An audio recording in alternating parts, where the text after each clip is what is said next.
Hello everyone, hope you're all doing well. Don't forget, if you like the video, click on like and subscribe and talk about it on chat lines or wherever it is your social media activities, and help us to grow and help more people.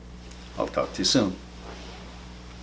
Ashika says, you said it can be cured by education and understanding. How? I mean, by which playlist? She can see. Well, I've got hundreds of videos on this channel, Anshika. You go and put a word in the search engine of my channel, HOCD. You'll have God knows how many. Or a couple of playlists that are very important. One is Intrusive, Transient, OCD, HOCD, Negative Thoughts. That's one that is nitty-gritties and interpretations of thoughts and so on that you might or not need to watch them, or you might feel that, oh, I need all these nitty-gritty associations, interpretations of thoughts, so I want to watch that playlist. There are many videos in there. Specifically, there are 32 of them that are numbered, 29 of them numbered, and they are covering everything. And then there is another playlist, Intrusive, OCD, HOCD short videos. None of them are short, but it's a way to encourage people to watch it, I guess. And that's when it discusses a separation between brain and you, and thoughts that you make and thoughts that the brain makes, and have proven that the brain is not you and you're not the brain. And there's one specific video that discusses the neurosurgeon's experiences in neuroscience, Dr. Sperry, Dr. Penfield, Dr. Owen, Dr. Libet. These are brilliant, world famous Nobel Prize winning type of echelon of research that beyond the shadow of the doubt proves that there are aspects of you and the mind that the brain cannot even reach, which means brain is not you, you're not the brain. Brain's activity is not representing you. And you have to understand that. And that was a discussion that started in the Aristotle time 1,000 years ago between the dualists and materialists. Materialists were saying that there's only atoms and void. Atoms and void. Something, atom, and void, nothing. There's nothing beyond something that you can materially detect it. But then dualists were talking about, no, there is something beyond atom, that it is not beyond material. There's something beyond material, I'm sorry. There's something beyond material that brain cannot reach. So through the experiments that is explained in that video, you can see that Dr. Sperry experimented with cutting the corpus callosum, which is the fiber bundle that connects the two hemispheres of the brain, and proved that even though when you cut that, the brain still functions even though you've cut them. So the person doesn't become two people. So there must be something beyond the brain, because when you materially cut them, they still are functioning. How are they functioning? You just cut them.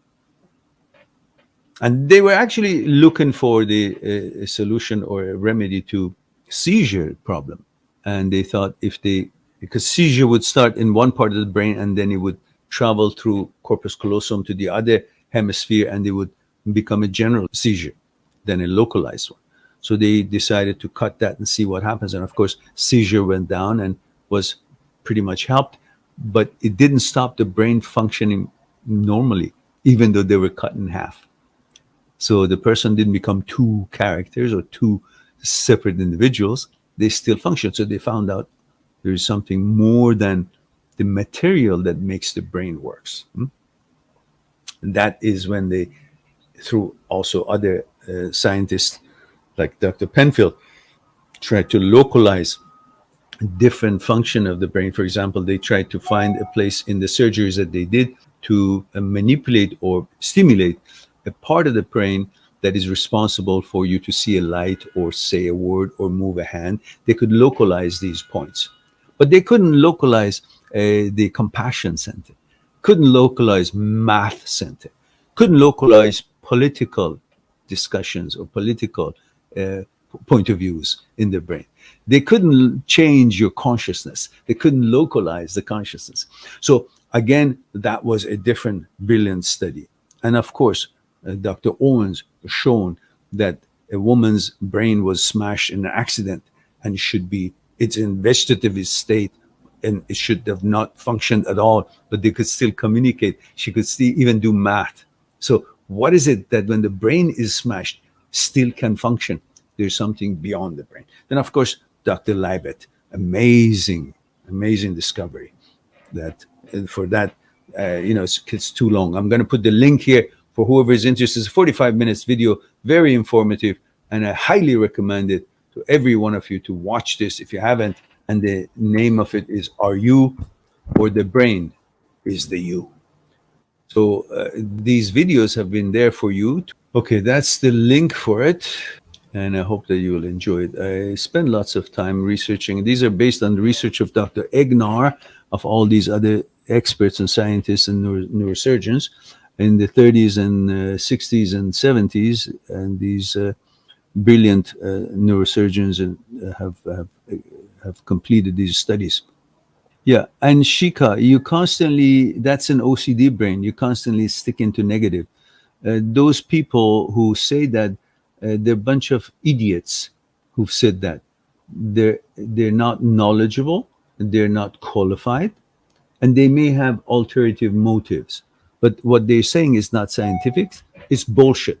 And stop looking at these nonsense that people who are not qualified, don't have education, keep talking about it. The OCD brain naturally gravitates toward negative stuff because OCD in French is called the doubting disease. So naturally, you want to make sure you focus on credible information from psychologists, psychotherapists, scientists, and credible people about the topic, not about any asshole who comes up and tries to, claim that HOCD is denial and all that bullshit. That probably serves them a certain purpose. Otherwise, there is no scientific base for it at all.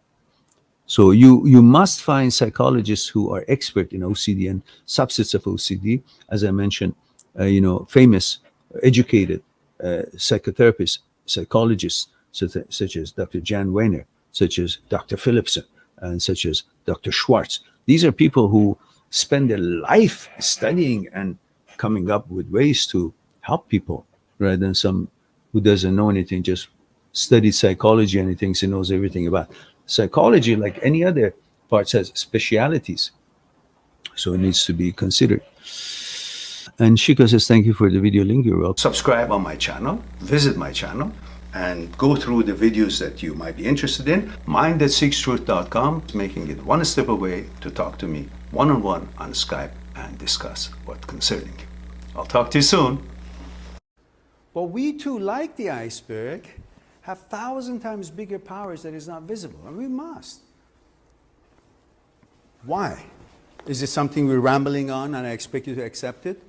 Or is there actually another power within us? Would you come and help me out? Okay.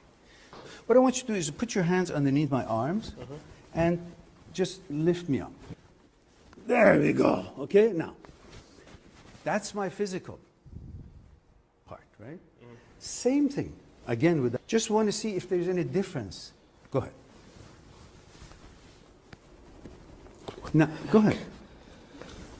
Now, this, go ahead, when you're ready. Go ahead. So you see, this is different than what he was doing, and I'm not really doing anything. You convinced? Yeah. So are you guys convinced that there is something other than, thank you. Yeah, Thank you very much.